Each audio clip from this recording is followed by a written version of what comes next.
Assalamualaikum warahmatullahi wabarakatuh. Perkenalkan, saya Ananta Saka Utama dengan NIM 180301500. Hari ini saya akan mempresentasikan tugas akhir implementasi proyek yang berjudul Data Analysis for Retail Sales Performance Report atau DKLab Project dari DKLab Project dengan dosen pembimbing saya yang terhormat Bapak Ari Horizono, Eskom Mkom. Dan ini berikut adalah sertifikat kompetens, sertifikat completion yang telah saya kerjakan selama proyek ini dari DKLab Academy. Daftar isi berisi bab 1 pendahuluan yang akan saya bahas, bab 1 pendahuluan, bab 2 rencana proyek, bab 3 pelaksanaan proyek, bab 4 kesimpulan dan saran. Lalu bab 1 pendahuluan. Pertama ada latar belakang. Mengapa saya mengerjakan proyek ini, atau latar belakang dari proyek ini adalah Sales Performance Report atau laporan kinerja penjualan adalah sebuah laporan yang menyediakan informasi tentang total dan perkiraan penjualan. Pada kasus ini, penjualan pada retail. Data analisis sangat diperlukan dalam industri retail. Sering berkembangnya dunia digital dan daya saing global industri, retail terus memanfaatkan database sebagai media report, menganalisa, mengambil insight, dan melakukan pengambil keputusan ke arah mana penjualan atau promosi dari retail tersebut. Saat ini data merupakan bahan bakar bagi perusahaan. Hampir semua perusahaan dari berbagai sektor membutuhkan data yang baik untuk menganalisis hasil kinerjanya, maupun untuk mencari dan menciptakan lapangan pekerjaan yang baru. Faktanya hampir 55% data yang berada di perusahaan yang dikumpulkan oleh perusahaan tidak pernah dianalisis atau diolah.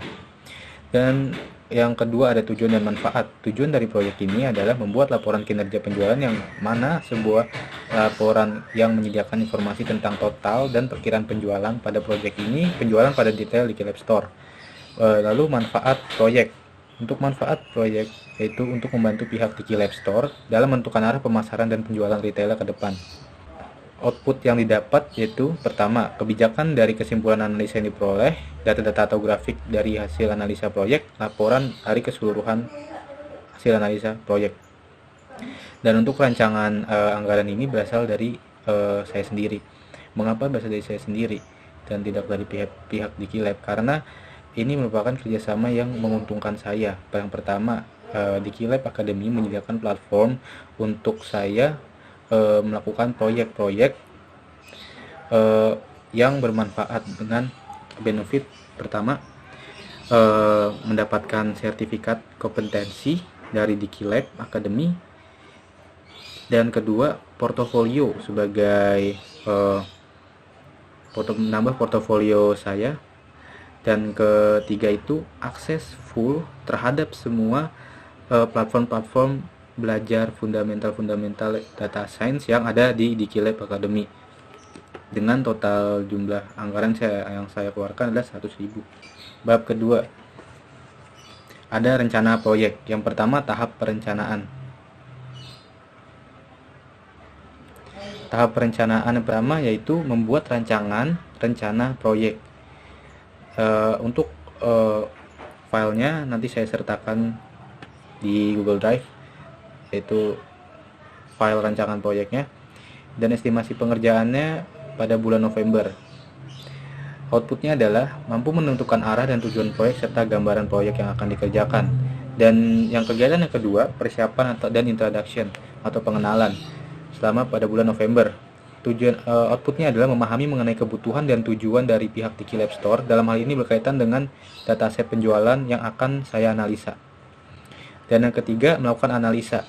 Pertama, analisis overall performance selama bulan November, yang outputnya adalah mendapat total penjualan atau sales dan jumlah order, number of order dari tahun 2009 sampai 2012. Dan yang kedua, mendapatkan total penjualan berdasarkan subkategori dari produk atau produk subkategori pada tahun 2011 dan 2012 saja. Dan yang kedua ada menganalisis promotion effectiveness dan efisiensi pada bulan November. Dan outputnya berupa derived tables untuk menghitung total sales dan total diskon, promotion value berdasarkan tahun, dan formulasi presentasi burn rate-nya. Dan yang kedua itu kolom hasil yang ditambahkan yaitu produk subkategori dan produk kategori. Yang terakhir kita menganalisis atau kata customer analytics 1 bulan pada bulan November.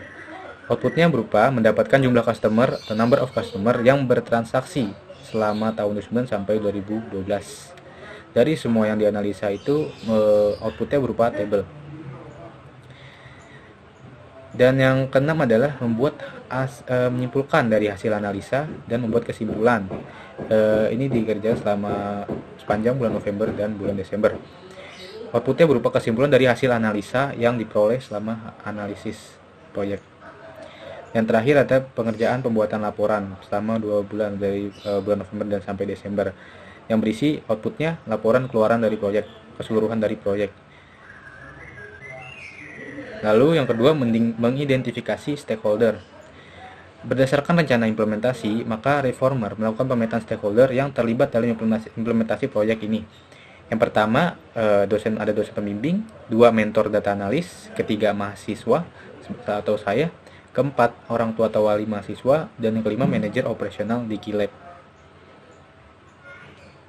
Lalu analisis stakeholder. Hasil identifikasi atau penggolongan stakeholder dilakukan untuk mengetahui penempatan posisi stakeholders, baik internal atau eksternal, sehingga dapat mudah menganalisa dan memahami seberapa besar pengaruh stakeholder dalam proyek ini. Hasil analisa stakeholder dilakukan berdasarkan tingkat pengaruh dan kepentingannya masing-masing. Yang pertama ada tingkat kepentingan, yaitu promoters, yaitu memiliki kepentingan besar terhadap upaya dan juga kekuatan untuk membantu membuatnya berhasil. Ya, pada bagian ini ditempati oleh mentor data analis dan dosen pembimbing saya, dan yaitu Ibu Ampu Lembang dan Bapak Hari. Yang kedua ada defenders, memiliki kepentingan pribadi dan dapat menyuarakan kepentingan dukungan dalam komunitas, tetapi kekuatannya kecil untuk mempengaruhi. Ya, masuk tipe ini adalah rekan-rekan mahasiswa. Dan latens, tidak memiliki kepentingan tapi memiliki kekuatan besar untuk mempengaruhi. Nah, pada bagian ini adalah manajer operasional di QLab-nya. Dan yang terakhir, apathetics, kurang memiliki kepentingan maupun kekuatan, bahkan tidak mengetahui adanya upaya perubahan. Potensi resiko dan solusi. Yang pertama potensi resikonya adalah sebagian besar data analis saat Sebagian besar data analis saat bekerja dengan data yang besar berasumsi bahwa korelasi secara langsung menyatakan sebab akibat. Jadi seringkali merupakan praktik yang baik untuk menggunakan data besar untuk memahami korelasi antara dua variabel. Namun terkadang selalu menggunakan analogi itu sebab dan akibat dapat membuat prediksi yang salah dan keputusan yang tidak produktif. Lalu apa ya solusinya?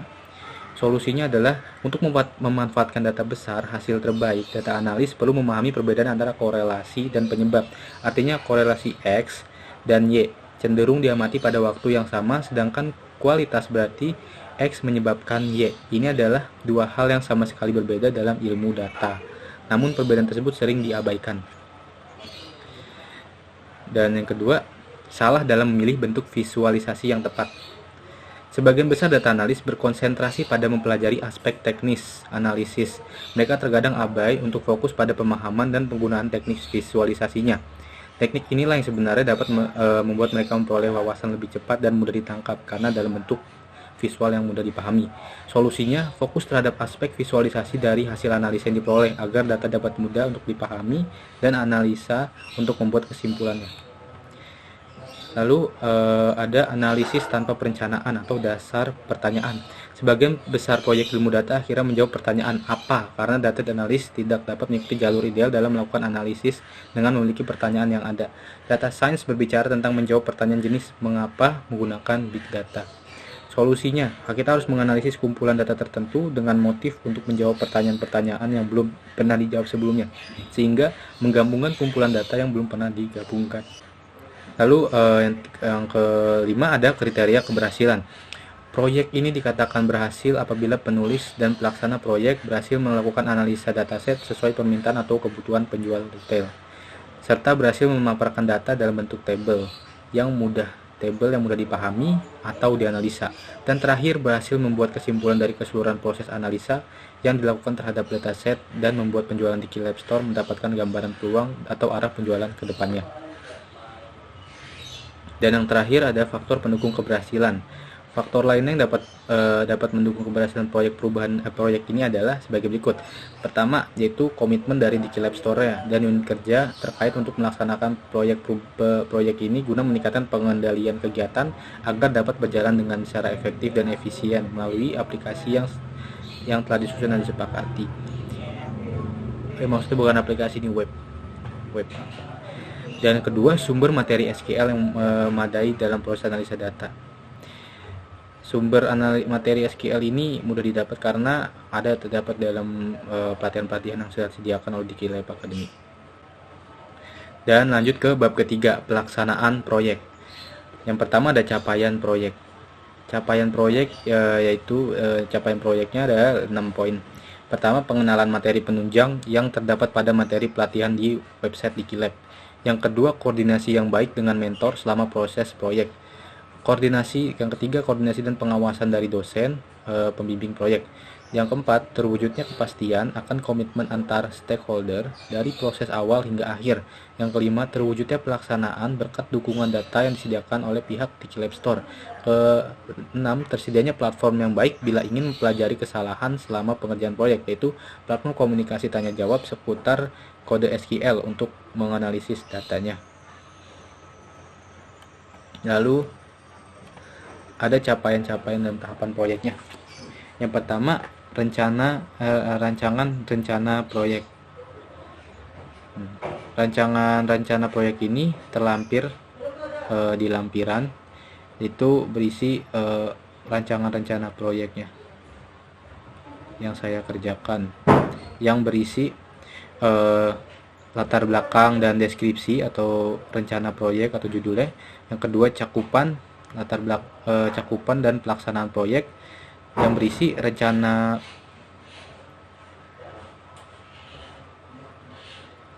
rencana pelaksanaan, kemitraan, serta garis waktu atau jadwalnya. Yang kedua ada persiapan dan introduction. Dataset yang digunakan berisi transaksi dari tahun 2009 sampai dengan 2012 dengan jumlah raw atau baris sebanyak 5.499, termasuk dalamnya order status yang terbagi menjadi order finish, order return, dan order cancel. Adapun dataset yang kami gunakan pada proyek ini adalah Diki Lab Sales Store yang berisi data-data sebagai berikut. Pertama ada order ID, order status, customer, order date, order quantity, sales, discount value, produk kategori, produk subkategori. Memberikan keluaran yaitu untuk mengetahui analisis kinerja keseluruhan berdasarkan tahun. Nah, berikut hasilnya yang sebelah kanan dan yang di sebelah kiri adalah codingannya. Dan yang kedua dari analisis overall performance yaitu untuk mengetahui kinerja keseluruhan berdasarkan subkategori produk. Sebelah kanan adalah hasilnya.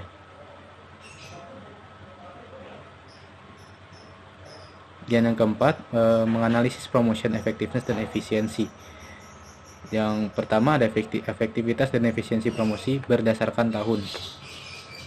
Maka didapat tahun 2009 jumlah penjualannya, lalu ada promotion value, burn rate, percentage-nya. Lalu yang kedua ada efektivitas dan efisiensi promosi berdasarkan subkategori produknya. Dari hasil didapatkan selama sepanjang tahun 2012 dengan rincian produk subkategori, produk kategorinya, lalu penjualan, promotion value, burn rate, percentage-nya. Dan yang terakhir customer analytics. Ini customer analytics untuk mengetahui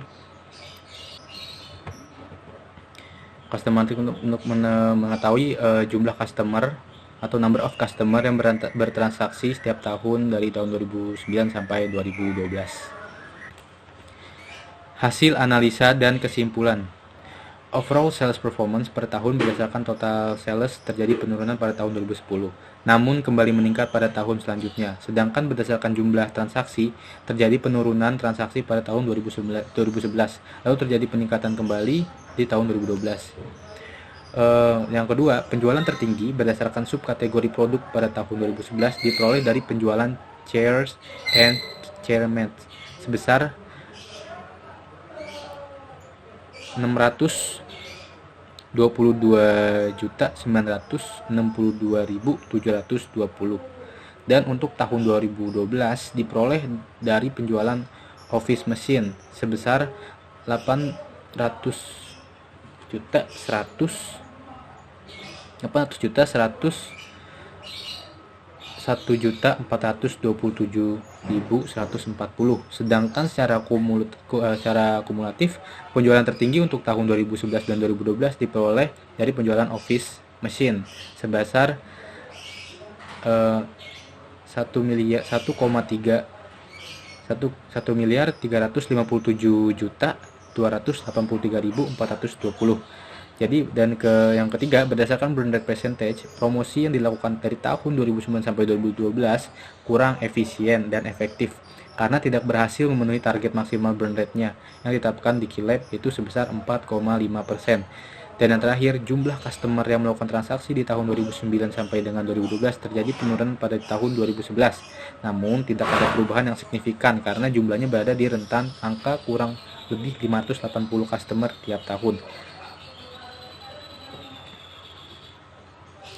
Dan pembuatan yang terakhir itu pembuatan laporan. Proses pengerjaan laporan ini telah dilakukan sebagaimana laporan ini telah selesai, yang lengkap meliputi proses awal hingga proses akhir proyek.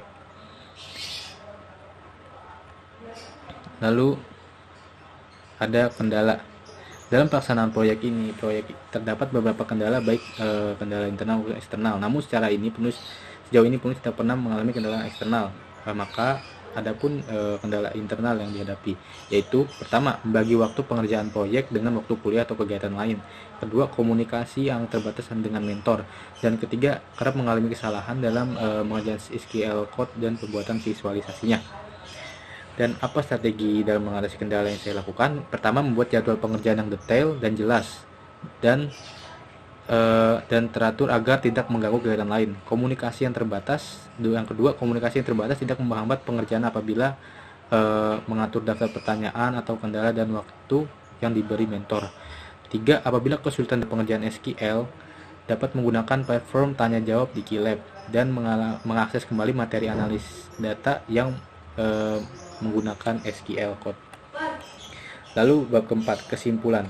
Dari kesimpulan keseluruhan analisa, maka diperoleh. Pertama, dari hasil yang sini dapat memberikan kesimpulan bahwa promosi yang dilakukan kurang tepat atau tidak sesuai dengan pelayanan yang diberikan dalam rentang waktu tersebut. Ini terbukti dari hasil analisa lain yang mencatatkan penurunan signifikan dari para customer baru, yang artinya ada sebab para customer yang awalnya terpengaruh promosi dan memberi produk tersebut tidak tertarik lagi membeli produk untuk kedua kali, 3 kali, dan seterusnya. Dan juga ini terkait dengan kurangnya gencar promosi pada saat itu. Selanjutnya, di Kilab Store harus memperhatikan produk lain yang dijual jika dari hasil analisa yang diperoleh hanya beberapa produk penjualan yang tinggi di berbagai rentang waktu tersebut. Dan hal yang sangat penting terakhir adalah strategi promosi bisa dibilang tidak mampu mengangkat nilai penjualan pada rentang waktu itu. Dan saran yang saya berikan, pertama, menstok banyak pada produk yang paling banyak laris serta menjadikan highlight yang eye-catching untuk pelanggan. Kedua, mendorong promosi pada produk lain agar produk yang laris semakin banyak. Dan yang ketiga, menyesuaikan bentuk layanan yang baik dan produk yang baik sesuai dengan apa yang dipromosikan. Yang terakhir, gencar melakukan iklan produk di berbagai platform demi mendobrak nilai jual produk, bisa dengan memberikan promo atau voucher menarik, serta tak lupa dengan tampilan produk yang harus menarik di berbagai media-media iklan. Ya, cukup sekian dari saya. Kurang lebihnya mohon maaf. Wassalamualaikum warahmatullahi wabarakatuh.